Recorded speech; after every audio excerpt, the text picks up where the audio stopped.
fédérale Wallonie-Bruxelles et également présidente du réseau ENIC depuis mars 2024. Et c'est dans le cadre de ma présidence du réseau ENIC que nous vous avons invité. En effet, le réseau ENIC, qui est le réseau des instituts culturels et des attachés culturels des ambassades ici en Tunisie, organise la journée européenne des langues à partir du 26 septembre. Cette journée européenne des langues, elle est organisée en coordination et en coopération avec le Conseil de l'Europe. Pourquoi le Conseil de l'Europe? Parce que cette initiative de journée européenne des langues, c'est une initiative du Conseil de l'Europe depuis 2001.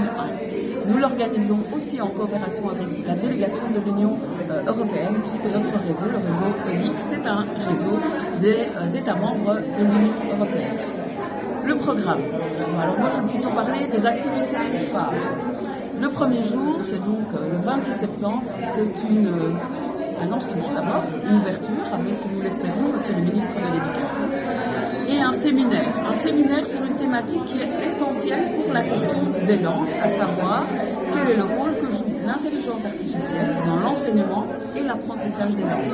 Ça aura lieu à Tunis, à la Cité des Sciences de Tunis, avec des experts de toute l'Europe, mais aussi des experts tunisiens, pour vraiment comprendre la réalité du pays au niveau de l'intelligence artificielle et de l'enseignement des langues et de l'apprentissage. Alors le deuxième jour, donc le 27 septembre, l'après-midi du 27 septembre, là ce sera vraiment des activités ludiques. On aura à la fois un speed dating.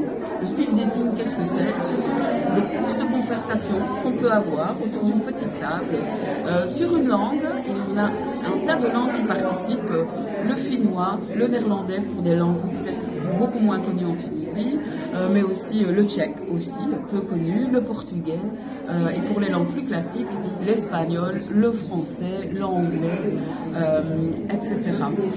Donc première activité de l'après-midi, et puis le soir, là ce sera vraiment festif, et l'idée c'est d'inviter tous les Tunisiens, les Tunisiennes, les jeunes, les moins jeunes à venir chanter de grands tubes dans toutes les langues. Je précise aussi que c'est la fête des langues, mais au-delà des langues européennes, parce que le Conseil de l'Europe, c'est 46 États, et donc on a toutes les langues, énormément de langues qui sont représentées, donc on va chanter en français, en espagnol, en arabe, en turc, vraiment toutes les chansons, les grands tubes qui sont quelque part universels.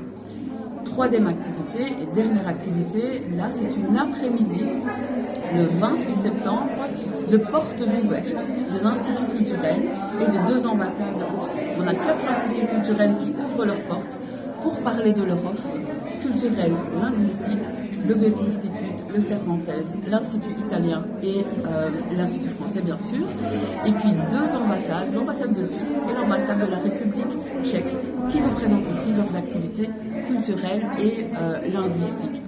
Et pour aller dans ces instituts, certains sont très très proches dans un périmètre, mais si les citoyens le souhaitent, on a un autobus qui va vraiment faire tout le périmètre avec ce bus.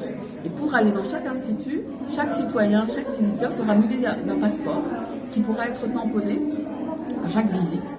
Et à la fin, un tirage au sort sera effectué avec de très très bons cadeaux à gagner. Et pour ça,